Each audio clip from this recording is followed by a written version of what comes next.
Acompaña el ministro de Educación, además ya lo habíamos anunciado. Muchísimas gracias por estar con nosotros. Gracias por la invitación, Mónica. Oiga, antes de entrar voy a aprovechar su paso por la Subdere para que me dé su opinión. Efectivamente, si se pusiera la prohibición a rango constitucional de contribuciones, usted que estuvo en la Subdere sabe las platas que se pierden, las que se ganan.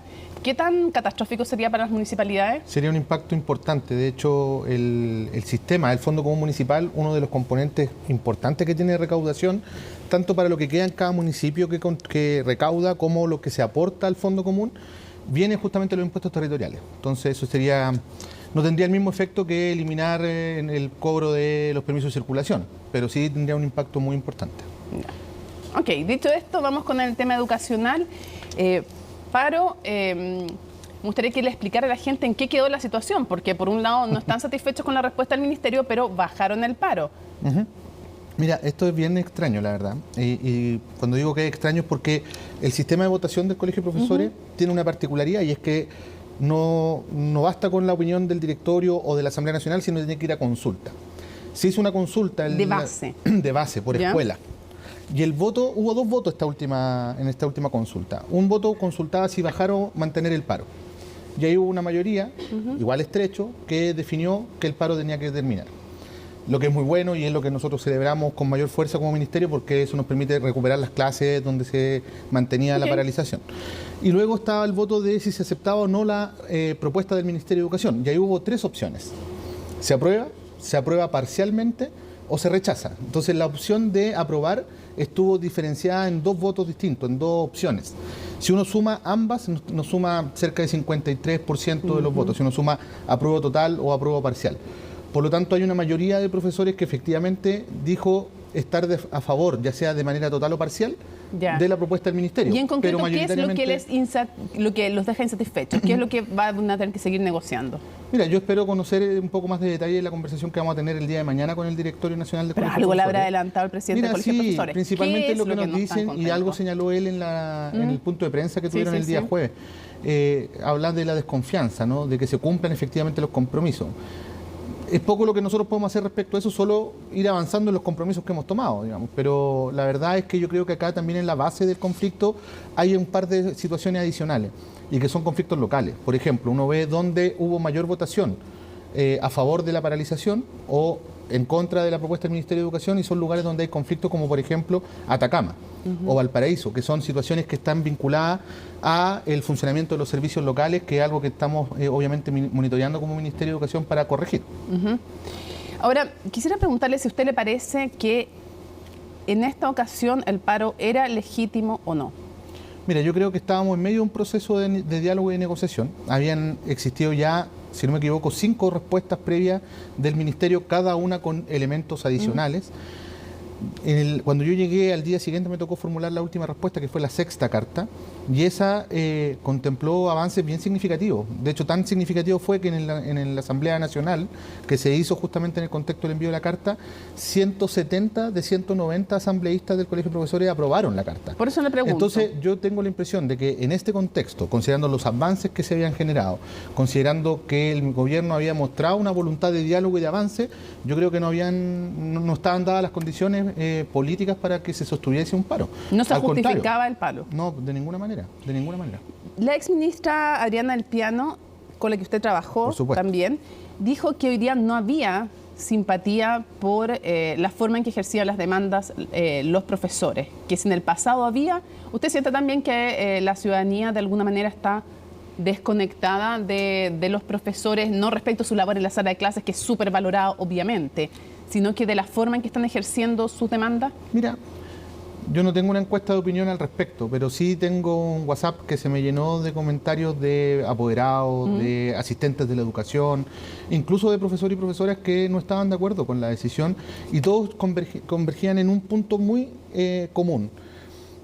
No es el momento de una paralización cuando estamos en una situación de crisis en educación, donde los estudiantes están con un problema de aprendizaje, heredado obviamente del periodo de la pandemia, donde Chile tiene un tremendo desafío en ese ámbito. Entonces aparece desproporcionado cuando han habido diálogo, cuando hay respuesta a las demandas que tienen los profesores. ¿Usted cree que la ciudadanía tiene un juicio crítico de dejar sin clases a los alumnos por una paralización? Y de la oportunidad de hacerla en este contexto, sí, por supuesto. Quisiera preguntarle, usted además habló de la adhesión al paro. Hubo una baja adhesión. Sí, lo que nosotros monitoreamos, considerando todo el sistema subvencionado por el Estado, que hubo cerca de un 14% en promedio durante los días de paralización. Ya. Entonces la pregunta de cajón después es, ¿qué tan representativo es hoy día de los docentes el colegio de profesores? Mira, hubo más de 50.000 profesores que votaron en la consulta, según los datos que entrega el propio Colegio de Profesores. ¿Cuántos profesores hay a nivel Cerca nacional? de 200.000 profesores. Ya, ahora, eso es en todo el cuarto, sistema. digamos. Eso es en todo el sistema y en general el Colegio de Profesores representa al sector público, más que al sector particular. Ahora, ¿cuántos hay en el sistema público, se lo pregunto entonces? Deben ser un poco más de 100.000 profesores. Ya. Sí, entonces un poco menos de la mitad del total de profesores del uno sistema. aspiraría que el colegio de profesores los representara a todos, a los del sector público y del sector privado, pero entonces por eso le pregunto. Ahora, ojo, ninguna organización social ni sindical llega a esos niveles de representatividad. Lo sé, pero... Yo diría que incluso una alta. Pero en la adhesión, en lo que piensan, no digo en cuántos están en el fondo sindicalizados, cuántos están en el Absolutamente. colegio. Lo más importante es cuán conectados están con las demandas ciudadanas. Es que sí, esa es mi pregunta. Mi pregunta es, ¿cuán representativo es, cree usted, el colegio de profesores del sentir de los maestros en Chile hoy día?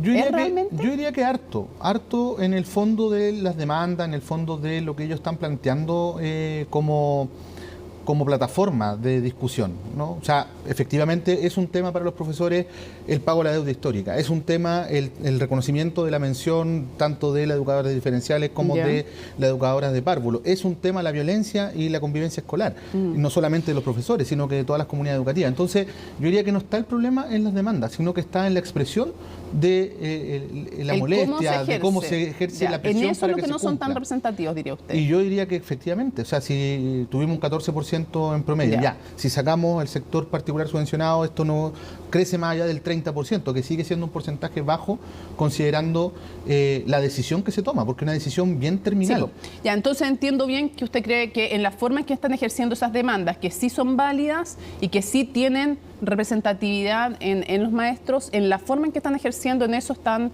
no siendo tan representativos de los maestros. Que nosotros como ministerio, en el diagnóstico también tendemos a coincidir en muchas de ellas. Ya, por eso, pero estoy viendo lo que está. Ya, efectivamente. Lo estoy entendiendo bien su punto.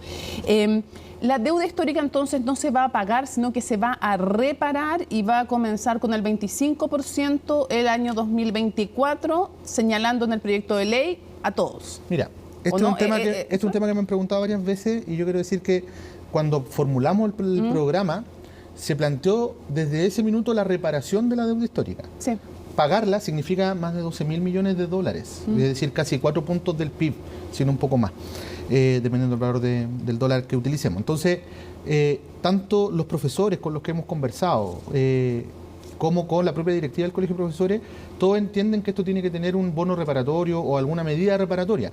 No están ni ellos pidiendo el pago completo, ni nosotros tenemos condiciones de hacerlo. Pero empezaría en el 2024 con el 25%. Eso es lo que prometimos, en efecto, tanto en la carta como en la cuenta presidencial del presidente, y partir por los casos más urgentes. Pero el proyecto de ley los va a incluir a todos, con otros plazos, pero los va a incluir a todos. Eso es lo que terminamos de precisar en la última respuesta. ¿Y eso implica hacerlo con una ley o va a quedar a voluntad de los próximos gobiernos? Sí, de hecho lo que nosotros planteamos fue presentar un proyecto de ley en el mes de diciembre. ¿Eso le va a comprometer dinero a los próximos gobiernos también? Mira, generalmente los proyectos de ley que tienen expresiones plurianuales terminan haciendo eso. Sí, pero va a estar garantizado porque no va a depender de la voluntad, sino un proyecto de ley. ¿Los días no trabajados se descuentan? Si no se recuperan las clases, no hay subvención. Evidentemente, porque no se paga por clases no hechas, por asistencia no generada. ¿Y eso implica que el empleador les va a descontar o no? Y eso implica que los empleadores podrían descontarle, pero una decisión que tienen que tomar cada empleador. Cada empleador. Sí, uno de ellos son autónomos. Es que si no va a ser menos plata para otras cosas que también hay que pagar. En efecto, por eso yo parto señalando que el día no recuperado, la clase no recuperada, significa menos ingresos para los sostenedores. Y ahí me lleva a un tema, porque hoy día se le entregan los dineros a los sostenedores por alumno en sala, o sea, por asistencia. Sí. Y eso implica que cuando no hay clases y no van ninguno, o cuando, por ejemplo, hay ausentismo escolar, obviamente es un perjuicio el ausentismo escolar también para cada niño que no va, pero también para el que está en la sala. ¿Por qué? Porque son menos recursos. Y son menos recursos que terminan es bien perverso el mecanismo cómo funciona. Son sueldos impagos, son previsiones. O sea, a mí me asombró ver que en varios años en algunos lugares no se les pagaba el sueldo completo a profesores y cosas así hace bastante tiempo. Por ejemplo, en Chiloé. Muchos lugares. Sí, por ejemplo, uno me acordaba que era como... Y entonces quiero preguntarle, ustedes lo dicen en su carta, pero ¿van a cambiar durante este gobierno, ¿va a cambiar la forma de financiamiento, sí o no? ¿Y de qué forma? Si no es por asistencia, ¿qué? ¿Va a haber un porcentaje por asistencia y otro por fondo fijo o todo fijo? Mira, para responderte esto necesito al menos 2 minutos. A ver. Porque no es un debate sencillo. Mira, lo primero es que el debate del financiamiento en Chile ha estado vetado por mucho tiempo, porque finalmente es un debate que técnicamente es muy complejo. Cambiar el DFL2 del 98, que es la ley de financiamiento, requiere de harto análisis, de harto trabajo técnico. Además, políticamente no había voluntad, simplemente. El mundo particular subvencionado y en general el mundo de la actual oposición siempre ha sido resistente a modificar el mecanismo de financiamiento. Cuando yo asumí como subsecretario de Educación y recibiendo a muchos alcaldes con sus respectivos parlamentarios de oposición y de gobierno, me di cuenta de que transversalmente estaba muy instalado el tema de la necesidad de cambiar o superar el sistema actual. En la Subdere me terminé de convencer de aquello, trabajando directamente con los municipios y con el mismo proceso de recibir también a parlamentarios de todo el mundo, de todo el espectro. Cuando me tocó presentar la hoja de ruta del Ministerio, tanto en la Cámara como en el Senado, yo puse a prueba esta discusión. Y yo planteé esto que había logrado visualizar. Y la recepción tanto de la oposición como de los parlamentarios de gobierno fue de aceptación de que ese debate es algo ineludible. Ok, ¿cuál es la propuesta del gobierno, más allá de lo que vayan a lograr? Por lo tanto, ahí tenemos 2 líneas de trabajo. Por un lado, una agenda corta, porque hoy día tenemos en crisis muchos municipios. ¿Ya? Y eso está expresándose, por ejemplo, en casos como el de Ancud, donde hace poco se puso un administrador provisional, me llegó un audio la semana pasada, porque se hizo el primer pago, y hace años que no recibían el sueldo completo. Por eso, pero yo quiero saber cuál va a ser la propuesta del gobierno. La propuesta nuestra tiene 2 líneas. Por un lado, en el corto plazo vamos a presentar modificaciones y ajustes en el marco de lo que hoy día tenemos como modelo, y estamos trabajando junto al Banco Interamericano de Desarrollo, junto al BID, para que nosotros presentemos a fines del 2024, principios del 2025, una propuesta de reforma al sistema de financiamiento que es un poco más robusta. Hay algunos principios como esto de superar la lógica del financiamiento por asistencia promedio. Eso yo creo que evidentemente no va. ¿Cuál es la forma exacta? Es lo que estamos determinando técnicamente. Pero al menos ya sabemos que no va a ser por asistencia. Esa no es la idea que siga así. O una variable, que sea una dentro de muchas otras variables, ¿no? Ministro, vamos a otro ámbito. Cuando estuvimos acá, el exministro de Educación dijo que él no calificaría lo ocurrido en la pandemia como un terremoto educativo. Entonces me gustaría que usted me haga una metáfora. ¿Cómo se puede calificar lo ocurrido durante la pandemia? ¿Qué tan grave es?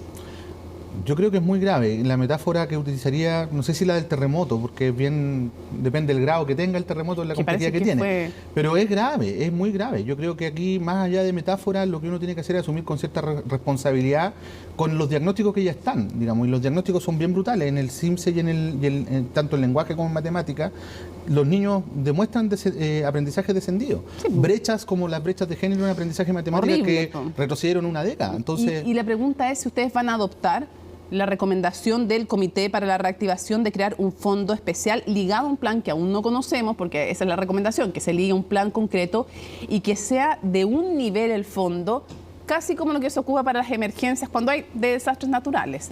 ¿Están dispuestos a crear un fondo así de robusto? Mira, yo creo que en términos presupuestarios es una discusión que, por cierto, excede al Ministerio de Educación y tenemos que discutirlo en profundidad con el Ministerio de Hacienda y particularmente con la Dirección de Presupuestos. Sin embargo, creo que tenemos que tomar todas las medidas que sean necesarias tomar y allí ya se están destinando importantes recursos.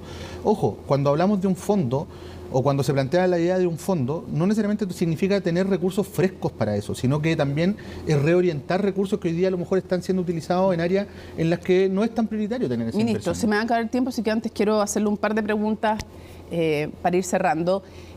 Quisiera contar que, para quienes no lo saben, su padre, Héctor Cataldo, era integrante del MAPU, fue detenido por infantes de Marina en la dictadura, estuvo 2 años preso, fue torturado, su testimonio está en la Comisión Ballet, y por tanto me parece todo pertinente preguntarle a usted también, ¿cómo vive usted el 11 de septiembre y qué es lo que se va a hacer en los colegios el 11 de septiembre? ¿Va a haber algo especial en los colegios públicos de Chile el 11 de septiembre? ¿Le gustaría a usted también que fuera lo que existiera en todos los colegios? Mira, sí, me toca una fibra bien sensible, la verdad. De hecho, han sido días bien emotivos esto a propósito del lanzamiento del plan de búsqueda y otras cosas. Es bien difícil contener las lágrimas y emocionarse, pero para ir rápido a la respuesta, a mí lo más importante como hijo de una víctima de violación a los derechos humanos es precisamente el garantizar la no repetición y tener mucha atención en atajar el proceso de negacionismo en el que estamos viviendo o observando, al menos como sociedad, y por tanto garantizar que la formación que se entrega en nuestras escuelas garantice el respeto irrestricto a la democracia y a los derechos humanos. ¿Cómo se debe enseñar el 11 de septiembre en los colegios? Yo creo que más allá de cómo se enseña el momento histórico en particular o el hecho histórico del golpe de Estado, lo relevante es cómo nosotros inculcamos en la formación de manera transversal el respeto a los derechos humanos, la garantía de no repetición a propósito del hecho histórico propiamente tal y además el respeto a la democracia, cuando vemos que hoy día las personas están dispuestas a perder libertades para garantizar su seguridad o que los estudiantes cada día más o los jóvenes cada día más le dan menos valor a la democracia para resolver los conflictos en la sociedad, que esos están en algunas encuestas que se han hecho, a uno tiene que mirarlo con preocupación, sobre todo desde la docencia. Sí, pero me gustaría que usted me contara cómo se debiera enseñar, cree usted es profesor de historia, ¿no? Yo soy profesor de historia. ¿Cómo se debiera enseñar el 11 de septiembre y qué preguntas le gustaría que los niños y jóvenes se hicieran sobre esa fecha? Bueno, estas, pues precisamente... ¿Cómo se debería enseñar? ¿Qué se le debe decir a los niños? ¿Qué se debe decir? Bueno, primero, efectivamente, lo que aquí es central es que los hechos históricos no se pongan en duda.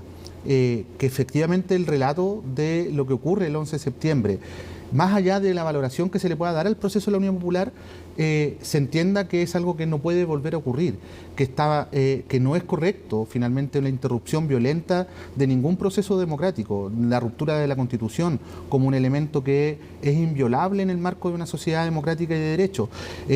Obviamente la violación a los derechos humanos, la prisión política, la tortura son hechos que tienen que quedar develados. Evidentemente, dependiendo del nivel educativo, tiene que tener niveles de profundidad mayores que en otros momentos del desarrollo del estudiante. Pero son cosas que yo creo que no pueden ser tabú, no deberían ser tabú. Y espero que podamos discutirlo también como sociedad. Yo diría que el gran aprendizaje en la conmemoración de los 50 años, tanto en el sistema educativo como en el mundo político, es que logremos dar cuenta de que hay mínimos civilizatorios que no podemos relativizar y no podemos poner en duda. Y nuestro sistema educativo tiene que ser expresión de eso también. Cierro preguntándole cómo lo va a vivir usted, como hijo también de alguien que fue detenido y torturado. Mira, como siempre, con la reflexión de siempre, mira, a pesar de que para mí es algo bien fuerte, mi padre además murió hace poco, el año pasado, y con harta secuela vinculada a la prisión política y la tortura que él sufrió. Tampoco yo guardo rencor ni nada por el estilo. A mí lo que me interesa es que saquemos las lecciones y esa es la preocupación más importante que él tenía en su lucha permanente hasta el último de sus días por los derechos humanos. No esconder la verdad, luchar porque la verdad emerja y sobre todo asegurarnos de que como sociedad no volvamos a repetir estos errores. ¿Y su papá quería que se levantara el secreto de la Comisión Balich, no? ¿Qué pensaba eso? Él en lo particular, sí. Pero para todos entendía que para algunos podía ser súper. Por supuesto, es un poco lo que dijo el presidente hoy día, ¿no? Yeah. O sea, que se levante, obviamente siempre que exista la autorización o la voluntad de quienes van a ser expuestos a sus casos, y son casos muy heavy, muy duros, muy brutales en muchos casos. Ministro de Educación, muchísimas gracias por habernos acompañado aquí en CNN Prime. Que esté muy bien, igualmente. Muy buenas noches y gracias también por compartir algo que es extra, pero que finalmente en estos días además yo creo que nos toca a todos y todas. Así es. Y si eso ayuda a discutirlo, creo que está bien que se exponga. Por mi lado no hay problema. Muchas gracias, ministro.